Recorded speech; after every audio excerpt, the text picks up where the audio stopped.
All that shortly, but first to how Hollywood's top stars wore trendy, expensive black and took a stand against sexual predators. It was a lineup of stars so bright that they dazzled the entire world. They were there to let us know that Hollywood is ready to discard the one item of furniture the world of showbiz loves, the casting couch. Everyone who broke their silence this year and spoke up about abuse and harassment. You are so brave, and hopefully shows like this, more will be made. So people out there who are feeling silenced by harassment, discrimination, abuse, time is up. We see you, we hear you, and we will tell your stories. Over the past year, famous women stars and celebrities like Angelina Jolie, Salma Hayek and Gwyneth Paltrow have accused powerful male producers and co-stars like Harvey Weinstein and Dustin Hoffman of sexually predatory behavior towards them when the ladies were embarking on their careers. Many of us were taught not to tattle. It was a culture of silencing, and that was normalized. I urge all of us to not only support survivors and bystanders who are brave enough to tell their truth, but to promote restorative justice. May we also please protect and employ them. May we teach our children that speaking out without the fear of retribution is our culture's new North Star. Some men have claimed to be victims as well, like one young man who accused actor Kevin Spacey of making sexual advances towards him. Be it men or women, all victims say they did not speak up at the time because the predator was powerful and acted threatening, and yet the event has come under fire in the global media for several reasons and has prompted WION to ask the question, is a sexual encounter between a powerful person and a victim working under him always a one-way street? WION condemns inappropriate behavior, and if the victim is a minor, the strictest punishment must be awarded to the predator. But why is the Globe ceremony being slammed as the ultimate exercise in hypocrisy? Consider these questions. Most stars who spoke up against Weinstein or Hoffman were young when the men are said to have made their moves, but now they are stars at the peak of their careers. So why did they not speak up over the 20-odd years they were climbing the ladder to success? The answer is obvious. For the not-so-talented but thoroughly ambitious among them, there may have been no 20 years or stardom, and so they gave in. At the Globes, the presenter cracked a joke about Woody Allen, the other influential director long accused of being a sexual predator, but Hollywood's crusaders did not laugh at it. They squirmed instead. After all, Allen is a director that all movie stars would have an arm and leg to work with. And then there's the question, is it always men in power who exploit and make passes at women working under them? What about women?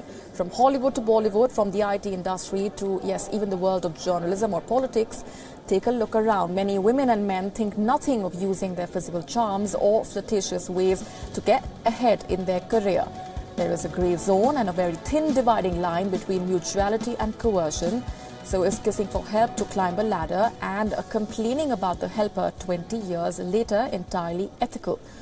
Feminism was born in the West, United States, where the Globe ceremony took place, is the home of feminists like Germaine Greer, Gloria Steinem. 20 years ago, most women in India would not speak up for fear of social stigma. It's very different today, though Indian women are extremely conservative or impoverished, whether in impoverished circumstances, are still reluctant to go public with those accusations. That's understandable. But since last night's Golden Globes, it's obvious that the award for laughable hypocrisy cannot go to anyone but the ladies of the liberated United States, who pumped their fists in the air.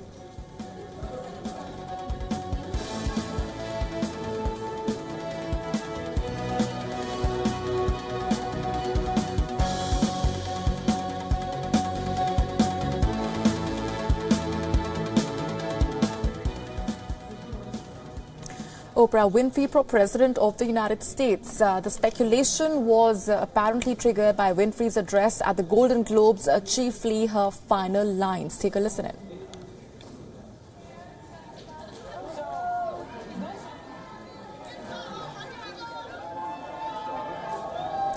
In its report, CNN wrote, and I'm quoting, Oprah Winfrey is actively thinking about running for president. Two of her close friends told CNN, the two friends who requested anonymity in order to speak freely, talked in the wake of Winfrey's extraordinary speech at the Golden Globes on Sunday night, which spurred chatter about a 2020 run.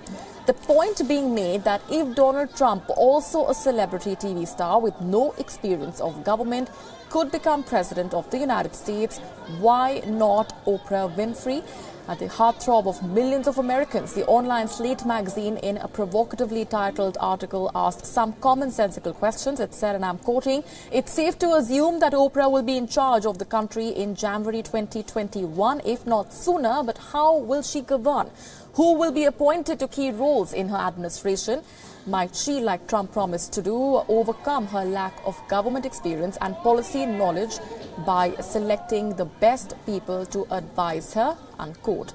It then went on to list the dubious characters Winfrey has in fact promoted on her television show.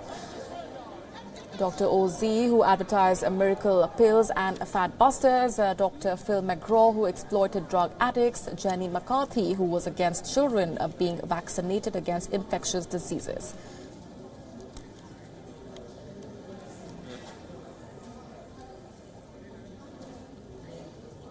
And for the first time in its history, the self-declared Republic of Somalia has passed a law against rape. Rapists in Somaliland now stand to face at least 30 years in prison. In the past, a victim's family could force them to marry their rapist to avoid being shamed. The new law has come in after years of lobbying by children and women's rights advocates. Somaliland declared itself independent from Somalia in 1991, but is not internationally recognized as a country. There is still no law against rape in Somalia.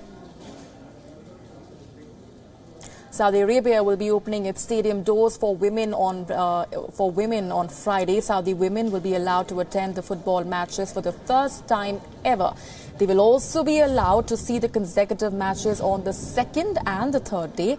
Special arrangements have been made for the female spectators. Saudi Arabia in recent months has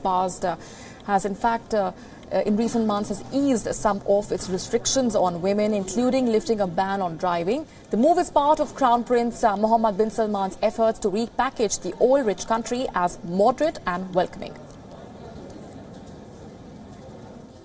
Another day, another ban on Indian officials at Gurdwaras overseas. 16 more in Canada and 96 more in the US have banned the entry of Indian officials. Just days ago, 14 Gurdwaras made a similar announcement in Ontario in Canada. The Sikh Coordination Committee East Coast, or SCCEC, and American Gurdwara Prabandhak Committee claim that 96 Gurdwaras in the US have resolved to prevent Indian officials from entering them.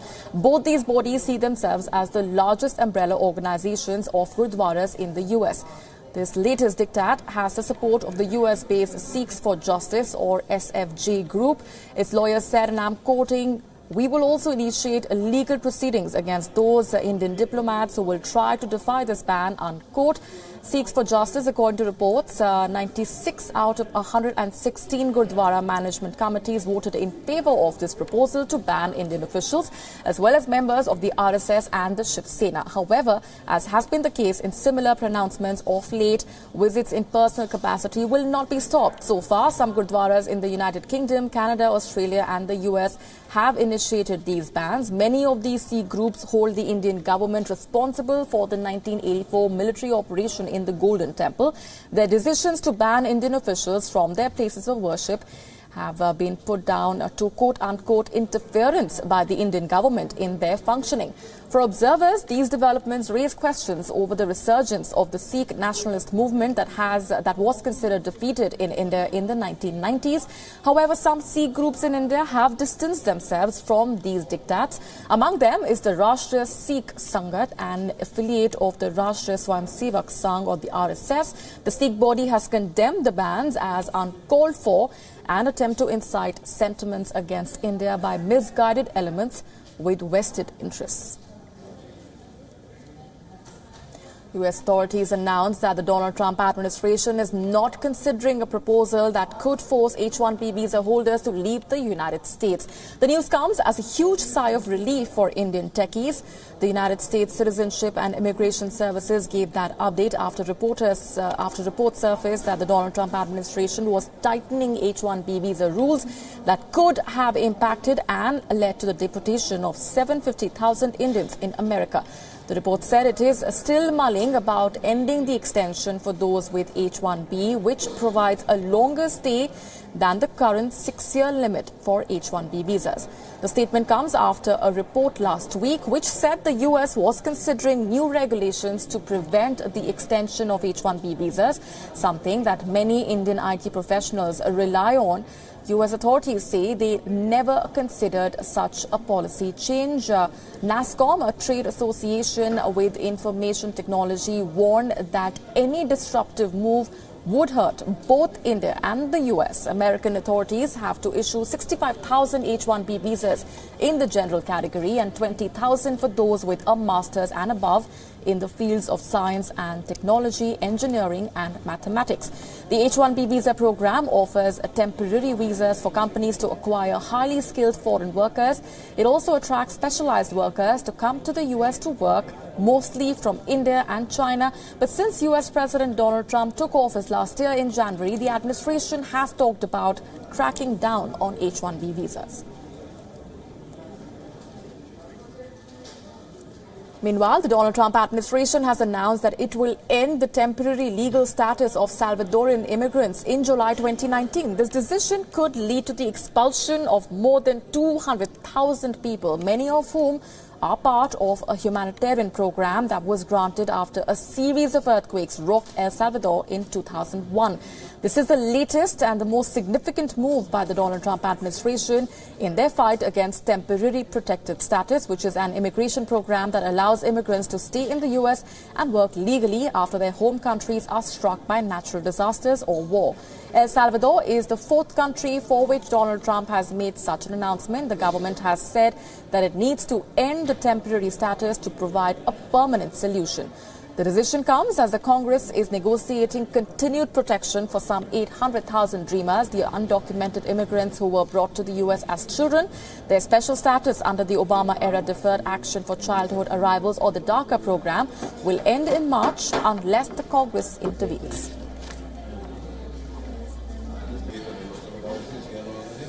Moving on to India, where the Apex Court or the Supreme Court has ruled that singing of the national anthem is not mandatory in cinema halls across the country. The Apex Court made amendment in its earlier verdict where it had made the national anthem mandatory. The bench, headed by Chief Justice Deepak Mishra, left playing the national anthem on the discretion of each cinema house. The court said, and I'm quoting, "Why do we have to wear patriotism on our sleeves? People go to cinemas for undiluted entertainment and to ease out. Tomorrow, someone may say people should not come in shorts and T-shirts in cinema halls as national anthem is played there. When would this moral policing stop?"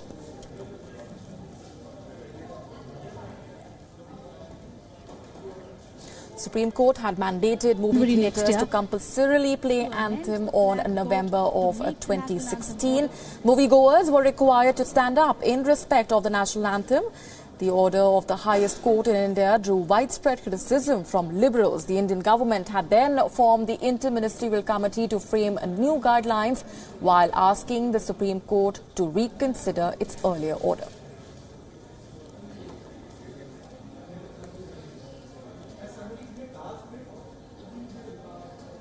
A flight attendant has been arrested for smuggling more than $480,000 from Hong Kong. The Jet Airways flight attendant was on the Delhi-Hong Kong flight. The cash was recovered from her luggage, where it was wrapped in aluminium foil. According to reports, the flight attendant has earlier smuggled cash around $100,000. Jet Airways issued a statement saying that the airline will take further action against the employee.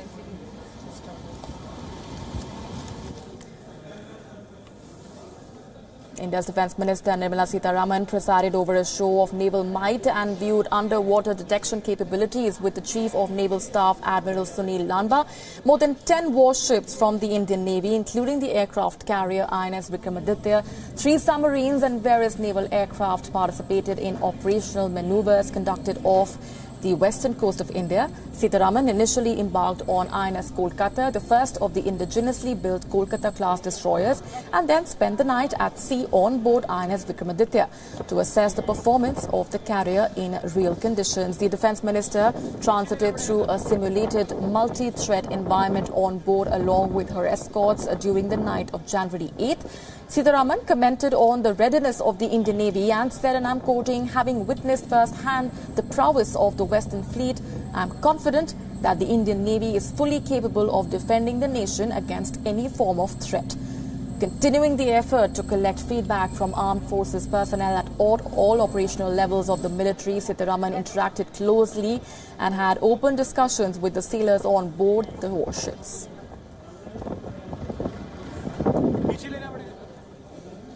The long-lasting war against ISIS has left an indelible mark on its people, and the worst hit are the children. Let's now take you through an account of how the teachers in Iraq's Mosul are learning to cope with the traumatized students.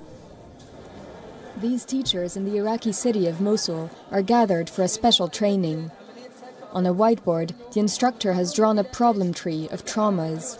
At its roots, relatives killed, witnessing beheadings and destruction. The city has been battered by 3 years under Islamic State group rule and the fighting to end it. Through games, mime and sports, teachers are now learning how to best handle students still struggling to cope. We help pupils better approach the things they've lived through under Islamic State group rule, especially those who lived in the western part of Mosul.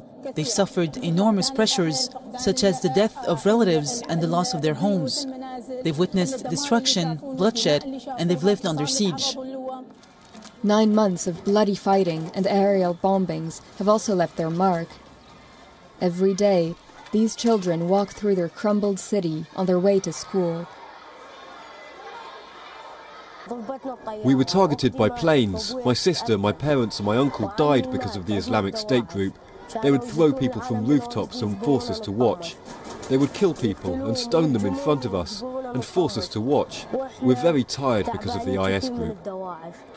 In this destroyed school, only half of the buildings can still accommodate the 900 students.